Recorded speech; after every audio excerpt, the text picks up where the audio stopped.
Cinsel həzz məsələn, bazı həzzdir. Təsəvvür edin ki, mənim düşündüyümə görə biz o həzzi, axı bədən almır həzzi. Kim alır o orqazm həzzini? Orqazm həzzini ruhumuz alır. Lüt qadını görəndə sınacaq. Bir gənc özünü inanç sisteminə soxsun belə. Harama baxmayacaq, zinətimcəm. Axşam baxasın ki, bir baxacaq ki, porno saytın içindədir, xəbər də yox. Masturbasiya edir. Bağışlayın ifadə. Biz dünya ilə, ki kompüterlə eyni materialdandır, bədənimlə, ünsiyyət saxlayan, bu dünyaya mahiyyətcə aid olmayan bir varlığam.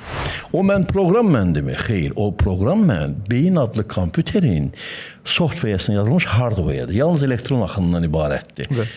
O elektron axını öz-özünü kəşf edə bilərmi? Xeyr, elektron axınından formalaşan mən öz-özünü müşahidə edə bilməz. Əksini düşünürəm. Necə düşünürəm? Mən müşahidə etdiyimə aid deyiləm, yox. Mən aid deyiləm ki, müşahidə edirəm. Müəyyən düzən və oyuna yeni qaydalar gətirmək üçün, oyunun içindən gətirmək üçün girə bilərmi? Aha, bəli. Və onlar avatarlar deyirlər. Məsəl üçün. Və peyğəmbərlər, ətini yediyim heyvanlar var, içindəki ruhlar olur, bax. Onlar da sənin nə vaxtsa tanımaq şansı qazansınlar.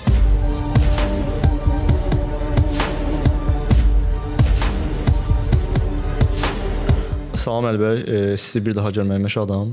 Salam Elvin bəy, Elvin müəllim, necəsin? Fərq yoxdur, Elvin olaraq deyə bilərik əslində. Salam Elvin, ən yaxşısı. Bəli, qısa.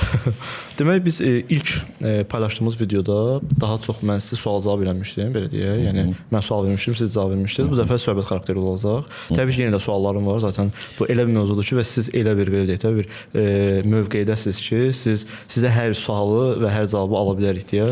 Minnətdaram. Mən onu qısaca deyim ki, sonra fikrimiz insanlara aydın olsun. Burada məqsəd kiminsə fikrinin hakimiyyətin üstün olmağı da deyil. Mövzumuzun müzakirəsi və məqsədimiz sizə fikir paylaşmaqdır. Həm də ona görə də iki kanalda verəcəyik. Eləmi? Yəni həm bizim Əli Həkimlə söhbət kanalımızda, həm də Elvin bəyin kanalında biz bunu təqdim eləmək istəyirik. Demək, çox maraqlı bir nüans var Əli bəy. Sizin məncə hazırki o belə bir xəttiniz deyə bilərik də buna. İstifadə etdiyiniz metod və məncə bunun üzərində quruludur. Bəlkə də deyil, bilmirəm, bunu özünüz açıqlayarsınız. Sizin bir iddianız var ki, insan əslində belə deyək də cismani olaraq deyil. Yəni bir də şuurda mövcuddur və yaxud da özmən deyirsə, səbəbləməsə bu anlayışa, özmən olaraq mövcuddur. Biraz bu məsələni misal üçün siz necə əsaslandırırsınız və yaxud da fikirləriniz tam olaraq necədir? Zəhmət olmasa bu haqda məlumat verəsiniz. Birinci, çox sağ olun bu mövzuya toxunduğun üçün. Çünki mənim düşüncəmin bazasıdır bu. Amma orada insan cisim deyil deyəndə biraz ifadəmiz doğru alınmır. Müəyyən semantika və məntiq ardıcılığına görə insan zaten bədəndir. İnsan sözü bədən quruluşumuza aiddir. Hətta müqəddəs kitablarda da bu ayrım var. Ruhi varlığımızla cismi varlığımız ayrılır. Düzdür, mənim çıxış nöqtəm müqəddəs kitablar deyil. Onlar formatlaşdıra bilər düşüncələrimi. Yəni bir qəlibə soxa bilir ki, mən düşüncəmi o terminlərlə ifadə edirəm. Çünki mən ruh deməkdən başqa bəzən yerimiz qalmır da. Çünki termin olaraq o işlənir. Amma o formatdan da belə qopmaq istəyərdim. Ona görə özümən söz işlətmişəm. Demək, bir var mən bu maddi bədənəm də. Çünki uşaqlıqdan Nağıyev Əli Nağıyev. Bugünkü mənliyimin içində həkimliyim var, valideyn olmağım, ailə başçısı olmağım və s. Düzdür, mənliyimin aspektləri. Kiminləsə mən çox səmimiyəm, kiminləsə yox qəzəbli ola bilərəm, kiminləsə soyuq, məsafəli davrana bilərəm. Müxtəlif sifətlər nümayiş etdirən bir mənim var. Bu 200'lük, 500'lük, çoxüzlük deyil. Bu bir insanın həyatı belədir zaten. Çünki hamına eyni sifətdə ola bilmirsən, düzdürmü? Təbii ki. Bu bizim maska, avatar, üzlü olan mənimizdir. Bir də var həqiqi mənimiz deyirəm. Həqiqi mən, həqiqi ego və ya öz mən. Bir var yalancı ego, proqram mən, enerji məni, belə deyək. Proqram, enerji, software mən. Beyində oturan. Yazılımda Bəli. Bir də beyin kompüteri var mənim üçün. Bədənimiz beyin kompüterin ilə idarə olunan bir cihazdır. Beyin kompüterində... Çox üzrüsün sözünü çəkmək çıxmır. Burada beyin yəni şuur deyirik, yoxsa beynin hardware olaraq. Beyin bir prosesordur, hardware'dır və onun üzərinə software, proqramlar yazılır. Mən isə nə bu hardware, nə software aid deyiləm. Mən baxışınca, mən kompüteri çalışdıran, onun üzərində qurduğum yalancı mən, kompüter məni, avatar mən proqramı ilə, bu gördüyümüz dünya ilə, ki kompüterlə eyni materialdandır bədənimlə, ünsiyyət saxlayan, bu dünyaya mahiyyətcə aid olmayan bir varlığam. Bunun da çıxış nöqtəsi illər boyu araşdırmam və birdən-birə bir ona insight deyirlər ingiliscə, kəşf anlamına gəlir. O insanın düşüncəsində birdən sanki bütün muncuqlar bir sapa düzülür. Evrika tapdım. Bax o tapmaq hekayəsi olub bir 10-15 il əvvəl və düşünmüşəm ki, bu doğrudan da bu mənim üçün həqiqət düyün nöqtəsidir. Nədir o? Birdən-bir anladım ki, bir müşahidəçi müşahidə etdiyi bir şeyin içinə əriyib qarışsa, o müşahidə edə bilməz. Buradan çıxış nöqtəsi olaraq bədənimiz materialca və enerjicə, elmi olaraq kainat qanunlarının bir tərkibində fəaliyyət göstərdiyi üçün bədənimi kainatın bir parçası olaraq qəbul etdim. Bədənimi. Kimin bədənini? Mənim bədənimi. Okay. O proqram məndimi? Xeyr. O proqram beyin adlı kompüterin software-sına yazılmış hardware-dir. Yalnız elektron axınından ibarətdir. O elektron axını öz-özünü kəşf edə bilərmi? Xeyr. Elektron axınından formalaşan mən öz-özünü müşahidə edə bilməz. Deməli, onun bir müşahidəçisi, yəni həqiqi mənliyim var. Belə düşüncə ilə həqiqi mənliyim zaman və məkanı ölçə bildiyi üçün, yəni bu küllü 3 ölçülü plus zaman, 4 ölçülü içində oturduğumuz sistemi ölçə, müşahidə edə və bəzən dəyişdirə bildiyi üçün düşündüm ki, mənim həqiqi mənim bu gördüyüm vibrasiya, zərrəcik, kvant dünyasına aid deyil. Oradan çıxış edərək, bütün mənləri bu kontekstə alaraq, bu düşüncə, bu məzmunu alaraq, belə bir qənaətə gəldim ki, bizim mənciklərimiz, həqiqi mənlərimiz bir ali mən okeanının ayrılmaz, bölünməz hissəcikləridir. Bax, belə fraktal bir varlıqdır, ali şəxsiyyət dedim mən ona Allah deyirlər dinlərdə yəqin ki, mən ona ali zat, ali şəxs dedim və dedim ki, biz hamımız ali şəxsin, fraktal formatında bir şəxsiyyətin, fraktal formasında bir şəxsiyyətin çıxıntılarıyıq. Duplikasiya və multiplikasiya formatında. Mənim baxış bucağım bazası budur. Mən öz belə deyək də sizin düşüncənizə, özümün subyektiv yanaşmalarımı bildirmək istəyirəm.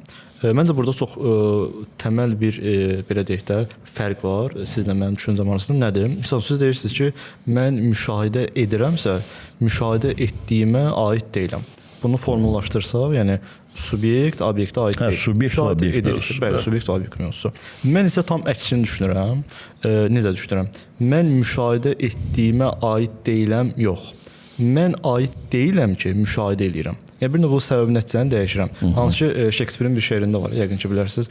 Şekspir deyir ki, mən günəş ona görə çıxmır ki, mən çətir açım. Hansı ki, gündən də belə deyil. Çətiri günəşə görə açıram. Bəli, günəş çıxır deyə mən çətir açıram. Burada bir növ bir səbəb nəticə ayrımını mən öz belə deyək də öz subyekt düşüncəmdə ayırd eləyirəm. Və bir də bir məsələ var. Ümumiyyətlə bu ayırd etməyin hansı formaya gəlib çıxır onda daha dəqiqləşdirsək? Bunu niyə görə dedim? Bəli, biz yəni burada səbəb nəticəni niyə görə ayırıram? Biz ona görə onu müşahidə edirik ki, əslində struktur olaraq biz müşahidə etdiyimizdən fərqliyik. Yəni bizim strukturumuz fərqlidir ki, biz onu müşahidə edirik. Eyni şeydən burada niyə görə eyni şey olmadığını deyirdim. Çünki səbəb nəticəni dəyişəndə əslində çıxdığımız mənalar dəyişə bilir. Necə? Misal üçün, mən eyni müşahidəni istifadə edib, yəni müşahidə terminində belə deyək, yəni müşahidə etmə feilini istifadə edib, eyni qüvvədə başqa bir əks fikir iddia edə bilərəm. Necə? Misal üçün, mən iddia edə bilərəm ki, biz müşahidə etdiyimiz hər bir şeyə aidik. Yəni sizin əks düşüncəniz. Necə? Misal üçün, mənim yanaşmam ola bilər ki, mən kainatdakı hər bir şeyin bir-birinə əlaqəli olduğunu iddia eləyim ki, zaten bunu iddia eləyənlər də var. Və mən deyə bilərəm ki, mən onu müşahidə edirəmsə, mən ona aidəm. Bilirəm, kainatdakı hər bir varlıq, hər bir cisim də çox gözəl bir şeydir ki, dərində axı mən onu da inkar eləmirəm. Sadəcə çıxış nöqtəsi olaraq bunu qəbul edirəm ki, sonra gedim o kainat mövzusuna çıxa bilim.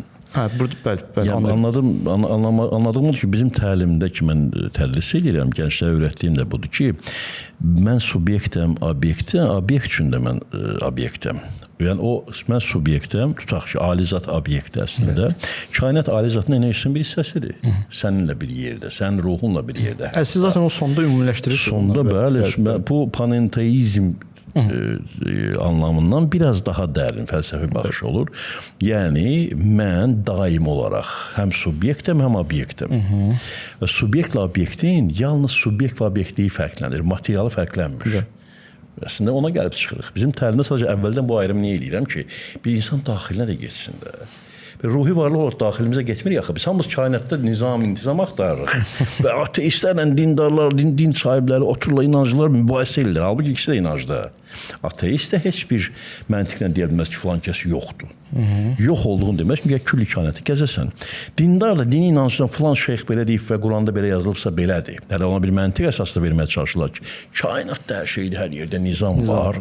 Qardaş, sən kainatı gəzdin, qurtardın mı ki, nizam var deyirsən? Və yaxud da ki, məsələn, ateistlər deyir ki, təsadüfdən yaranıb. Teistlər deyir, yox, təsadüfdən yaranma ehtimalı çox kiçikdir. Amma var axı bu ehtimal. Gəl ateistə cavab ver. Riyazi olaraq o ehtimal. Mən isə başqa nöqtədən çıxdığım üçün qaçmağa yer qoymuram da ki, yəni bəli, biz külli varlıqla eyni mahiyyətdəyik. Amma müşahidəçi, subyekt və obyekt olaraq iki varlıq var cəmi. Mən və siz varsınız. Sənin üçün də sən və biz varıq. Evet. Və bu şəkildə iki şəxsi aspekt olaraq subyekt və obyekt ayrılsa da materialı birdir. Bazası birdir. Yəni ümumi çərçivədə birdir. Zaten qədim şərq fəlsəfəsində belə deyir ki, Tanrı Brahman adlı materialdandır. Yəni nur, şəfəq mənasıdır. Sevgi deyirəm, sevgi materialındandır. Amma onun iki aspekti var. Onun var zərrəcikləri, bir də var özü. Və yaxud da o subyekt var. Onun var qadın təbiəti və kişi təbiəti. Misal üçün. Yəni müşahidə olunan və müşahidə edən və tərsinə. Bir qadın üçün kişi müşahidə olunan obyekti, həzz obyektidir və tərsinə. Bir kişi üçün qadın müşahidə olunan obyekti və həzz obyektidir. Sadəcə onları bir-birindən fərqləndirmək, qəbul edən və ötürən başlanğıcı fərqləndirmək üçün qadın və kişi kontekstinə bölürük. Ona görə əslində mahiyyətcə eyni şey deyirik, belə çıxır. Bilirsiniz niyə mən çıxışın nöqtəsini fərqləndirirəm? Subyekt və obyekti elmi məntiqə əsas vermək üçün ki, Allah həqiqətən var, amma siz dediyiniz qaydada yanaşmaq olmaz. Çünki Allah zaten oyun elə qurub ki, sən kainatı gəzə bilməzsən. Ona görə ki, özünü tanı ki, məni tanıyasan. Bilirsən, mən özümü materialist hesab edirəm o anlamda. Yəni, mən elmin materialist hesab etdiyimin məntiqi nədir? Şuurumuzdan asılı olmayaraq mövcud olan hər şey materiya olduğu üçün, ali şəxsdə, mənim materialım da mənim hətta şuurumdan asılı olmayaraq mövcuddur. Və beləliklə, bu anlamdan götürsək, Allah və mən olaraq mənim mənliyim ali canlı materiya növüdür. Digər materiyanın fərqi düşünmə qabiliyyətidir və hiss etmə qabiliyyətidir, emosiya duyma qabiliyyətidir və salam. O zaman bu özmən dediyimiz anlayış, bir də bu ali varlıq. Siz bunları da materiyanın eyni, tərkibi materialı eynidir. Bu düşünən materiya növüdür, canlı materiya. Bir də var cansız hesab etdiyimiz materiya növü var. Onu da elə hinduizmdə onun gözəl adı var. Mahattatva, ilkin materiya deyirlər ona. Yəni bir nöqtə formatındadır. O nöqtənin içində ruhlar girərkən o böyür və oyun başlayır. Bəs bu bildiyimiz anlayışlar proqramdır da. Ölçülə biləndir, yoxsa necə? Ölçülə bilməz. Çünki biz sonsuz bir varlıqdan danışırıqsa biz onu ölçə bilmərik. Biz ölçülü bizə nisbətdə götürə bilirik axı. Öz oyunumuz çərçivəsində filan əşyaya görə filan əşyanın kobud deyirəm ölçə bilirik. Amma oyun içində oyun var. Yəni bu necə ki düşüncənin sərhədləri sonsuzdur əslində, sonlu demək qəbahətdir. Eləcə də külli varlığın sərhədləri sonsuzdur. Mənə maraqlı olan mənim toxunduğum obyekt çərçivəsidir. Yəni mən nə qədər obyekt əhatə edə bilirəmsə, mən o maraqlıdır. Subyekt olaraq söhbət gedir. İstəyini böyük tut da. Daha geniş düşün. Sən şəxsi aspektindən dərk edirsən və hiss edirsən. Məsələn, buddistlər yox olmaq istəyir. Olun da özünüz bilərsiniz. Amma mən şəxsi obyekti, şəxsi həzz və hissiyatımın var oluşunu arzulayıram. Arzuladığımla həm də sübut edirəm ki, bu belədir. Bəs onda burada maraqlı bir nüans da var. Bəs misal üçün inanclar fərqli müəyyən bir-birindən oxşasa da fərqli nüanslar da var təbii ki öz yerində. O zaman belə çıxıram misal üçün burada sizin iddia elədiyiniz ali varlıq və özmən anlayışı dindəki anlayışlardan bir qədər fərqlənir. Çünki misal üçün dində dini anlayışlara görə ruh anlayışı əslində fiziki varlıq deyil və yaxud da ən azı bizə uyğun materialdır. Onu yanlış hesab edirəm. Mənim üçün elmin obyekti artıq varlıqdır və varsa deməli var. Bunun ideya, materiya bölgüsü aparmaq. Materiya, yəni var olan materiyadır. Var bu. Və hətta iddiam odur ki, mənim özmənim daha bərkdir və o bölünməzdir. Çünki bölünməz bölünən ölçə bilər də. O mənada götürür. Mənim ali mənində bölünməz tərkibi var, bölünən mən o bölünən kimi görə bildiyimiz, amma dak materiya, qaranlıq materiya pərçimlənmiş, o da bölünməzdir. Bölünməzdir. Əslində mahiyyəti o da bölünməzdir. O İOQ babanın xalçası o dak materiyadır, üstündə ulduzları çəkilir belə. Qaranlıq materiyadır, yəni dak matter, belə bir söz var İngiliscə. Qaranlıq materiya. O həmin o xalçaya bənzəyir. Məncə o ali canlı materiya bəlkə bədənin bir hissəsidir. Yəni bəlkə olaraq buna ortaya ata bilər bir versiya olaraq, amma mənə o dərəcə o da maraqlı deyil, açığı deyim. Çox gözəl fikirdir. Yəni, və düşüncənin əhəmiyyətindən kənardır deyə maraqlı deyir. Bəli, əhəmiyyətdən kənardır. Bir də məsələ nədir? Baxın, burada məsələ var. Buradan çıxış edib mən alimənlə eyniyəm söhbətinə də gəlməyimiz doğru olmaz. Çünki maraqlı bir şey var ki, sən də mənsən, axı mən də mənəm. Sən mənim üçün alimən deyilsən, mən də mənim üçün alimən ola bilmirik. Ona görə bir alimən var. Nə o sən deyilsən, nə mən deyiləm. Soham. Sən, mən, sən deyir materialca. O İsa deyir, mən atadanam, ata məndən, amma o ata ayrıdır, mən ayrıyam. Mən ayrıyam. Çünki biz ruhi mən, öz mənlər dediyimiz o bölünməz kiçik hissəcik olaraq, ayrılmaz hissəcik olaraq, ondan daim asılı formatdayıq. Hətta dərinə getsək, kişi və qadından, qadın kişidən asılı olduğu qədər asılıyıq. Asılı deyim, tam olaraq nəyə nəzər tutulur? Yəni mənim o asılı nə mənada belə deyək, ölçü nisbətində kiçik olduğumuz üçün. Məsələn, yəni kəmiyyətcə biz ondan fərqliyik. Kəmiyyətcə asılıyıq, keyfiyyətcə eyniyik yəni. Keyfiyyətcə eynilik, yəni o zaman buradakı onun belə deyək bir hissəsidirmi burada, yoxsa imitasiyası mı deyə, yəni buna hansı o asılıdır qarşımızdakı şəxsdən. Elə şey, məsələn, Hinduizmin qolları var. Orada məsələn Shiva Allahın avatarı sayılır onlara görə. Krishna başqa bir cərəyana görə Allahın avatarı sayılır. Yəni əgər onu ali proqramist kimi götürsək, proqramist özü oyuna girə bilərmi ideyacı? Özü yox təbii ki. Niyə girməz? Girə bilər. Bir avatar götürər, girər. Avatar kimi bəlkə. O da birbaşa heç kim o. Biz zaten oyuna elə girə bilmirik də, girmirik. Çünki o vibrasiya dünyasında biz bölünməzliyimiz ərimir ki, bölünməyimiz qalır. Biz varlığımızla necə ki 3D oyuna girə bilmərik. Elə ki də nə tanır, nə biz girmirik də. Amma istəsə proqramist, proqramçı müəyyən düzən və oyuna yeni qaydalar gətirmək üçün, oyunun içindən gətirmək üçün girə bilərmi? Aha, bəli. Və onlar avatarlar deyirlər. Məsəl üçün və peyğəmbərlər. Peyğəmbərlər kimdir? Ayrı bir hissəciklərdir, özü deyil, öz mənliyi deyil, amma göndərdiyi xüsusi elçilərdir. Belə götürülür. Mənim də dünyaya baxışım da belədir. Düzdür, o ruhi bilik müəllimləri kimi baxıram, peyğəmbər sözünü də çox da qəbul etmirəm. Məsələn, fars mənşəli sözdür. Quranda rəsul və nəbi anlayışı, nəbi xəbər gətirən, rəsul göndərilmiş və daha qədim kitablarda daha fərqli mövqelər var. Bir ruhi bilik müəllimi fikirləşin. O müəllim gəlir, öyrədir. Amma öyrətiləri bunun sonra sosial siyasi sistemə çevirir. Bir hakimiyyət gücü bunu götürür. Öz üçün yaxşı mənada istifadə etmək istəyir ki, kütləni idarəçiliyə sala bilsin. İnancı yedirsin və kütləni idarəyə salsın. Buna mən negativ baxmıram şəxsən. Kütlələr manipulyasiya olunmalı və idarə olunmalıdır. Çünki xaotik olmamalıdır və xaos sözü də idarə olunan olmalıdır. Yəni bizim baxış bucağımız universaldır. Siyasətə də baxış bucağı var, ictimaiyyətə də var, öz şəxsi həyatımıza da var, amma siyasətə və ictimaiyyətə qarışmamaq prinsipi ilədir. Yəni mənim baxış bucağım odur ki, tutaq ki, hansı miqdarda yaxşılıq edə bilirsənsə et, amma elə şey var sənin vəzifən deyil. Rahatlıq vacibdir, rahatlıq və ruhi hedonizm, yəni həzz alma. Yəqin ki, burada mənəvi başqasının haqqına girməmək şərti ilə. Mənəvi həzlərdən söhbət yoxsa ümumi olaraq həzz? Mənəvi həzz sözü yenə idealist materialist bölgüsüdür. Ümumiyyətlə həzzdən gedir söhbət. Mənim üçün yeməyin həzzi mənəvi həzdir, qardaş. Həzdir də, yəni göylərdə uçmağın nə mənası? Cinsəl həzz məsələn, bazı həzdir. Təsəvvür edin ki, mənim düşündüyümə görə biz o həzzi axı bədən almır həzzi. Kim alır o orqazm həzzini? Orqazm həzzini ruhumuz alır. Aha. Ruh deyirik, öz mənimiz. Deməli, ali öz məndə bu həzz var da. Biz onun parçasıyıq, materialımız eylidir. Ona görə ayrılmağın bir əhəmiyyəti var. Öz dünyamızda davamlı bu həzz gedir. Fikirləşin nə deməkdir? Həzz getdikcə artır özdə. Çünki ali mənim yerin olsa mən belə yaşayaram. Həzz üstünə gələr. Ona görə baxış bucağımız bax belə rahatlıq və həzz verir. Bəs orada bir ifadə işlətdiniz ki, dinləri əslində belə deyək də, kütlələri idarə etmək üçün, hansı ki, xaotikliyin qarşısını almaq üçün, nizam yaratmaq üçün dinlər bir növ idarə vasitəsi kimi. Belə deməkdir, sosial, siyasi sistem belə bir şey deyə bilərik. O zaman belə deyək də, kütlələr nə vaxtsa o nizamlılığı özləri qazansa, sizin yanaşmanıza görə din anlayışı ortadan belə çıxmalıdırmı, yoxsa? Ümumiyyətlə bəli, dinlər ortadan çıxmağı haqqında mən demirəm, dinlər özləri deyir. qiyamət günü anlayışı var. Ya göylərin padşahlığı, heaven anlayışı xristianlıqda var.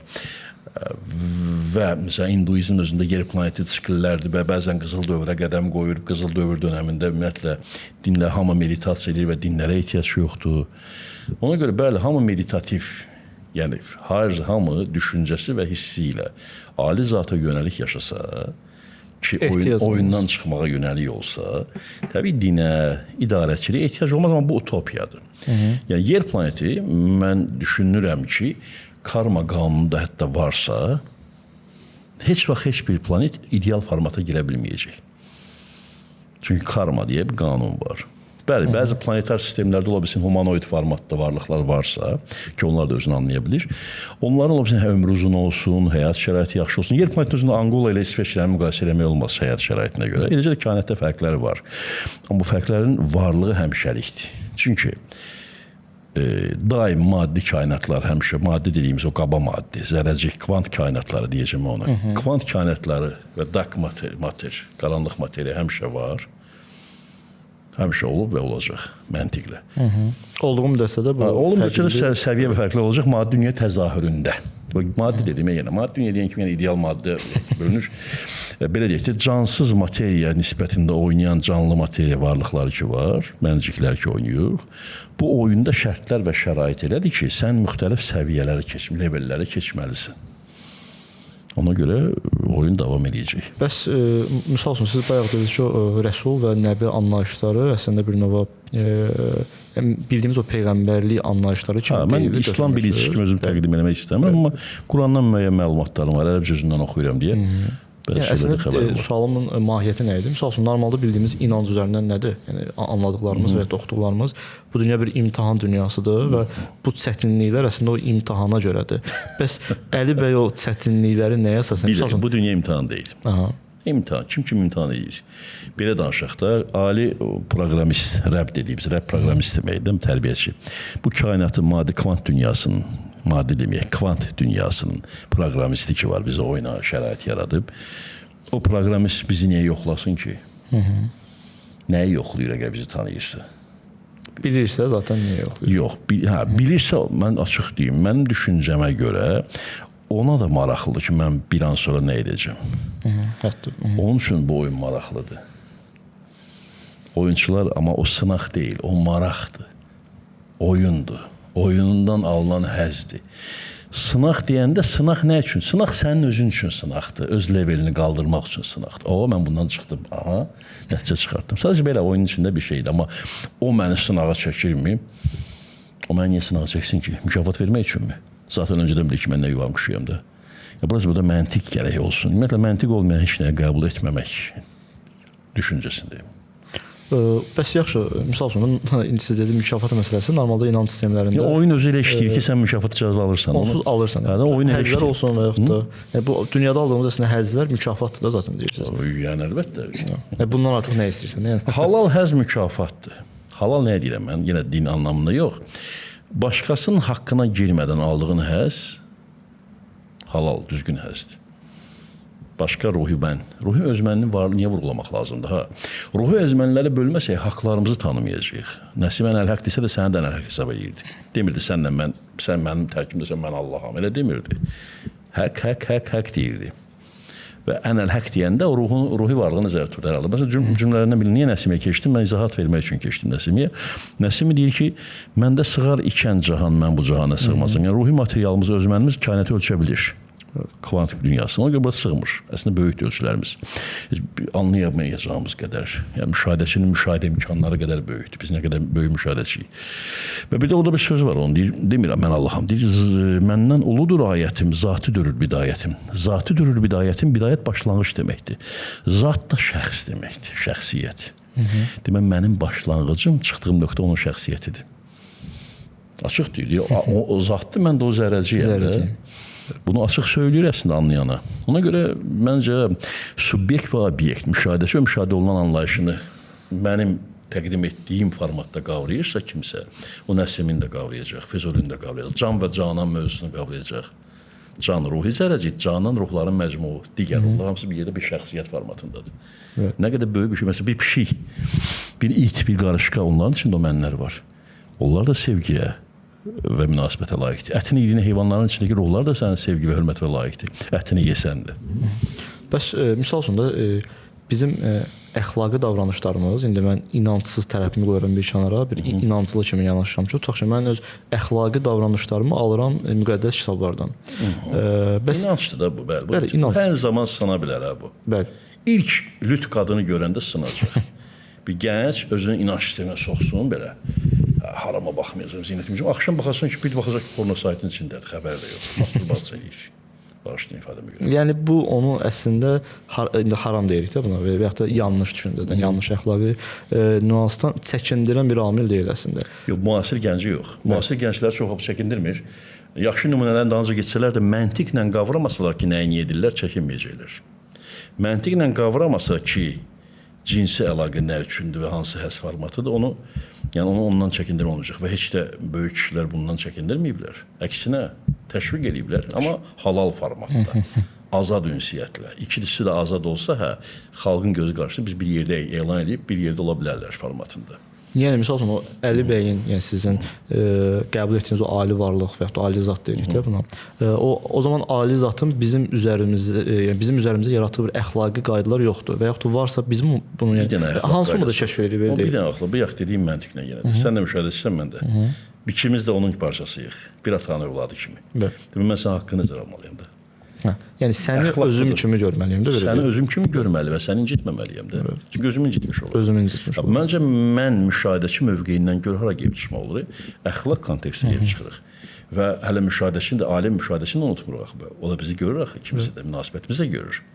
Və oyuna proqram qoyub axı. Onda bu cümlə, yəni o əxlaqi anlayışımızı açıqlaya bilər də məncə. Özümüzə o edilməsini istəmədiyimizi, qarşımızdakı da rəva görmədiyimizi və qarşımızdakı rəva görməmək prinsipi və ya özün necə davranmaq istəyirsənsə, o cür başqası ilə davranmaq prinsipi var.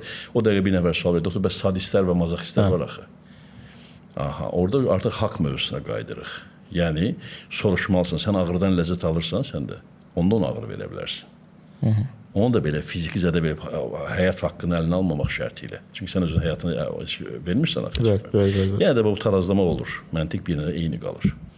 Onda bir növ biz bunu əslində özümüz kəşf edirik də belə baxıram. Kəşf edəndə bu anlayışı qəbul edəndən sonra oyunu avtomatik olaraq üzərinə inşa edirik. Bax, bu dəqiqə bizi izləyən tamaşaçılar oyuna girənlər var da, ruhlar da oyuna giriblər, özmənlərdir. Yox, fikir o özmənlər niyə bizi izləyirlər? Çünki nə vaxtsa o özmənlər proqramın qaydası budur. Mən kəşf etdiyimə görə kainat proqramında bir qayda var. Nə vaxtsa sən desin ki, ay Allah, bezdin də mənə həqiqəti göstər. Sən mi desən o şəxsiyyət daxı? Sən pas ötürməyə başlayacaq. Elvin əlinin söhbətinə rast gələcəksən, hansısa bir kitaba rast gələcəksən. Əvvəl-axır yəni çıxılacaq. O da proqramın bir qaydasıdır. Ona görə mən dua dediyim o, dua demirəm, meditasiyadır. Meditasiya zamanı müraciət edəndə ali şəxsə deyirəm, eləyər ki, mənə nə vaxtsa salam vermiş, hətta mənə neqativ olan ruhlar belə səni tanımaq şansı qazansınlar. Ətini yediyim heyvanlar var, içindəki ruhlar olur bax. Onlar da səni nə vaxtsa tanımaq şansı qazansınlar. Çünki onlar hava deyir ki, mənə o ət qəlbimə süfrəmə çıxıb. Bu məntiqlə külli varlığı vəhdətə gətirmək olur. Bəlkə vəhdəhu lə şərikə ləh elə budur. Bir müsəlmanlar da özlərinə sual verə bilərlər istəsələr. Amma mənim məqsədim insanları inancdan ayırmaq deyil. Çünki inanc üzərində formalaşmış təfəkkürü inancdan ayırmaq qəbahətdir. İnsanın ayağının altını torpağa götürürsən, yıxılacaq o. O uşaqlıqdan onu öyrəşibdir. Tədricən, onun tələbatı nisbətində. Yoxsa çıxardıq meydanlarda biri elan edərdik. Elə deyilmi? Bax, bu verilişin özü də milyon adam baxmayacaq ki, herhalde. 10 min, 5 min, 3 minə baxsa, 300 də baxsa, tələbatına görə müvafiq pillə-pillə nəsə əxs eləyəcək. Hər bir sözümüzü də anlamayacaqlar. Bəli, təbii ki. Öz düşüncə səviyyəsinə görə anlayacaq. O zaman, misal üçün, bu son sualı verim. Bu inanclar, inanc dediyimiz anlayışlar. Bəs bunlar tam olaraq bizim hansı tələbatlarımızı ödəyir ki? Çünki normalda misal üçün də, əgər mən bir subyektəmsə və qarşımdakı şəxs də özümün bir parçası olaraq görürəmsə, avtomatik olaraq buradan bir əxlaq kodeksi və yaxud da əxlaq anlayışı çıxardıram.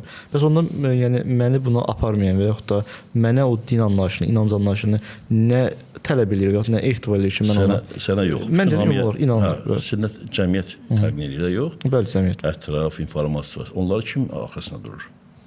Cəmiyyəti İnformasiya axınının arxasında kim durur? böyük qüvvələr, maliyyəsi olan qüvvələr, ya inanc formatı, bayaq dedik axı, sosial siyasi sistem olaraq idarəçilik üçün çox vacib detaldır. Ona görə, bəli, mənim içimdə nəyəsə söykənməyə ehtiyacım var. Biz dedik, biz zərrəcə olaraq asıllığımız var. Biz böyümək istəyirik kəmiyyətcə. Böyük bir ideyanın içində olanda özümüzü böyük hiss edirik. Aha, bax bu məqam, ruhun özünü böyük olduğunu, bir potensialda ruhi varlıq, əbədi olduğunu hiss edir. Amma özünü bədən hesab edib qorxmağa, ölüm qorxusu yaşamağa başlayanda bu moment din tüccarları meydana çıxır. Yəni, məqam yanaşma belədir. İnanç sistemləri, kim onu hakim, nahaq hesab edir, kimsə hansı dini cümlədir, öz seçimidir. İnanç sistemlər çox vaxt cəmiyyətin normal idarə olunmağını üçün gözəl bir vasitədir. Gözəl vasitədir. Niyə? Övladlarımızın sağlamlığı və salamatlığı üçün də gözəl vasitədir. 10 nəfərin 5-ini cinayətdən çəkindirir. Görün nə qədər. Deməli, bunu inancı insanlara yedirtmək faydalıdır, çatdırmaq faydalıdır. Və bir də inanca tələbat da var axı ruhda. Ruh istəyir ki, bayaq dediyim kimi, nəyəsə güvənsin və söykənsin. Arxalanacağı, söykənəcəyi bir ümumi bir təfəkkür istəyir. Amma fərq nədir? O Quranın özündə var, deyir, sağda gedənlər var, solda gedənlər var. Yaxşı əməl sahibləri, inanc üzərində olanlar, solda gedən. Bir də var öndə gedənlər və bir də öndə gedənlər. 3 dəfə deyir. O öndə gedənlər kimdir? Orada açıqlama yoxdur. Məncə Quranın başqa ayələrinə baxsaq, indi Qurana girdiksə, Quran deyir ki, düşünməzmisiniz? Ağıl etməzmisiniz? Onlar düşünmürlərmi deyir. Quran nəyə vurğulayır? Deməli, öndə getmək Quran üçün düşünməkdir, hiss etmək deyil. İnanc deyil, əminlikdir, əmin olmaqdır. Mümin sözü əmin olan deməkdir. Əmin olmaq üçün yenə nə etmək lazımdır? Düşünmək, bilmək, baxmaq, dinləmək, məntiq irəli sürmək beynində və nəticəyə gəlmək. Sağlam məntiq. Sağlam məntiq. Evet. Və məntiqdə inanc vasitələri istifadə etməmək. Obyektiv olmağa maksimum çalışmaq.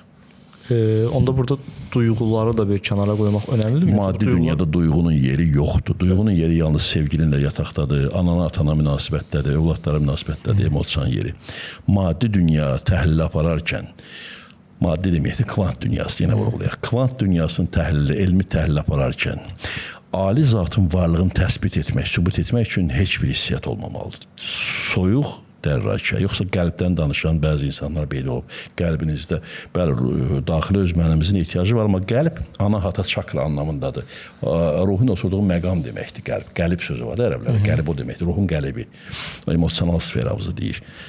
Amma insanları hissiyatla Allaha dəvət etmək yox, düşüncə ilə Allaha dəvət etmək mən daha üstün hesab edirəm. Çünki bayaq dedik axı, məntiqlə gəlinən qərarlar sarsılmazdı və əminlikdir. Amma inancla kimisə dediyi, təbii, başqasının dediyi ondan daha məntiqli. Və həmçinin də daha uzun müddətli deməyə görə. Çünki, misal üçün, mən hazırda elə bir situasiyada ola bilərəm və yaxud da elə bir halda ola bilərəm ki, sizin verdiyiniz emosional və yaxud da duyğusal argumentlər mənə təsir eləsin, amma bir gün sonra mən oturub o duyğularımı kənara qoysam və köpük kimi də artıq onlar əlimdən tutacaq və əksinə bu məni daha da ön yargılı eləyəcək ona qarşı. Misal üçün, çünki mən çox görürəm, misal üçün, inancsızlar olur, inanclarla müzakirə edirlər və emosional argumentlərdən istifadə edirlər. Keçib inancda olurlar. Bəli, keçib inancda olurlar və əksinə. Və əksinə, bəli. Dində onu o qədər iyrəndirirlər insanı ki, insan dindən qaçır və aqressiv ateist olmalı. Daha da o pisim misal olur da, belə deyil. Çox maraqlı, məsələn, Türkiyədə az mı gördük? Quranı dərin araşdıran, nəsillik din xadimlərinin övladı olan professor, doktor filan kəs, familiyanı demirəm, ateist oldu. Başladı Quranı tənqid eləməyə. O qədər elə, yəni nəyə görə? Orada da inancı idi, burada da inanclıdır.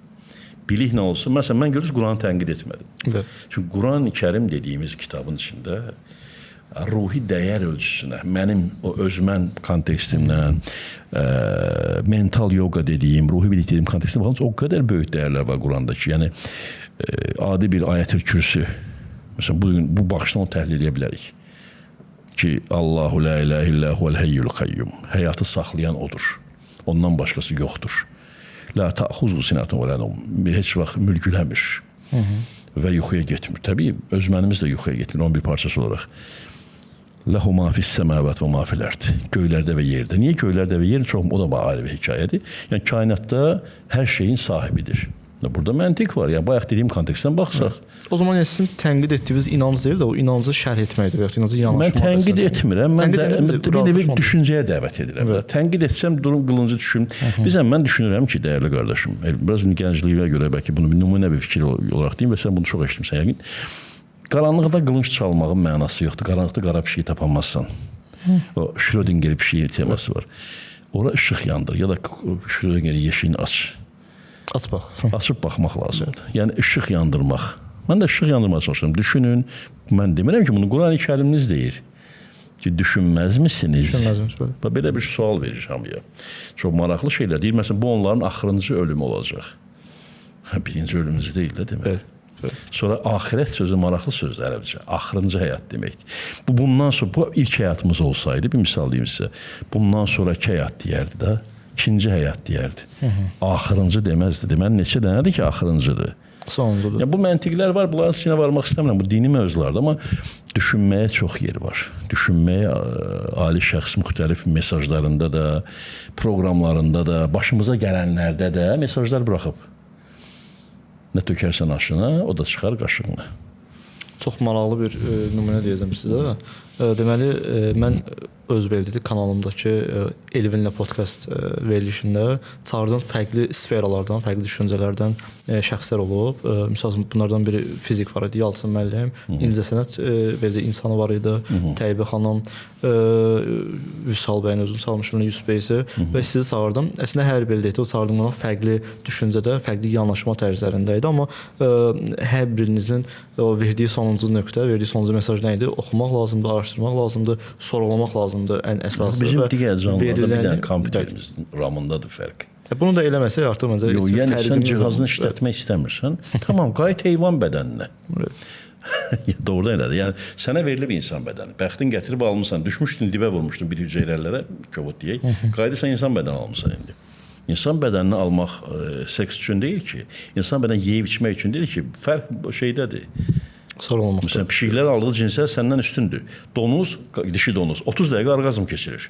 Yəni, ancaq seks üçün gəlmiş olsaydı, düzdür, bu da həzdir, amma gözəl həzdir, amma təkcə onun üçün gəlmir. Düşüncəli həzzi də var. Və düşüncə həzzi də ən böyük həzdir. Əslində, nə demək istəyirəm? Əgər mənə beyin adlı yüksək ramlı kompüter, insan beyni, Homo sapiens beyni adlı yüksək kompüter verilibsə, humanoid beyni verilibsə, və mən bunu istifadə etmirəmsə, bəli verə o beyni deyəcək bir nali şəxsiyyət. Sən get qoyun bədəninə qayıt, heyvan bədəninə qayıt, sənki odur. Seçimi sən elədin deyəcək. Zorun əlini alıb vermir, qanun elə işləyir. Heyvan kimi yaşasam, heyvan bədən alacağım. Veriləndən ölçüsü qədər istifadə etmək, yəni həm mahiyyəti ilə uyğundur. Maksimal istifadə. İndi baxın, hamı axırıncı telefonunu alır, amma görün onun neçə faiz istifadə edilir. Lepantofrus demişkən, pont üçün alırlar, özlərini göstərmək üçün. Göstərmişsin. Ona görə ondan sonra Xiaomi al, iPhone almaqdansa ki, sən onu tam istifadə eləməyəcəksiniz və ya əksinə. Yəni söhbət nədən gedir? İstifadə etdiyiniz. Ancaq zəng üçün eləyirsənsə, onda 60 manatlıq Nokia al işlət. Sən 60 manatlıq Nokia işlətməlisən. Yəni bu şəkildə. Yəni Google-da ancaq qızların şəkillərinə baxacaqsansa, yəni ondan sonra yəni bu telefonu işlətmə. Sən ora Google-dan tutmuş kitablara belə oradan alıb oxumaq olur. Yəni məsələn bugün hamı TikTok-u istəyir. TikTok-da o qədər gözəl məlumat mənbələri var. Biri sənin o bayağını çəkdiyin Bacıoğlu'ya qədər. Yaşda məndən kiçik olan zarafatla elə deyirəm. Yəni o insanlar hamısı həmin o TikTok səhifəsindən tanıyırıq. Bu mövzunda YouTube'dan bir erotik filmə də baxa bilərsiniz. Bizim söhbətə də baxa bilərsiniz. Seçim sənindir. Verilən cihazı işlətmək seçimi sənindir. Ümidvaram ki, məsələn o erotik video yerinə bizim videonu tərcih edərlər. İki dənə şəkil qoysun bizim dəyərli Ayxan qardaşımız bura erotik şəkillər. Gör necə baxacaqlar. 2-3 dənə belə sərsaf cümlə qoy. Gör necə baxacaqlar. O zaman montajı həvalə edirik Ayxana. Yəni izləyicilərə. Ora maraqlı cümlələr qoy. Elə bunu da efirə ver. Oldu. Çox sağ olun bir daha. Ümidvaram növbəti verilişdə daha fərqli, daha bundan maraqlı. İndi bu şərhlərdən nasıl olaraq mövzulara baxarıq. Yenə xoş oldu mənim üçün. Təzimlər mənə də xoşdur. Çünki sən məndə o faylları açmaq qabiliyyətin var. O çox gözəldir. O zaman beynimdəki fayllar. Növbəti görüşlərə gedir o zaman. Sağ olun. Sağ olun.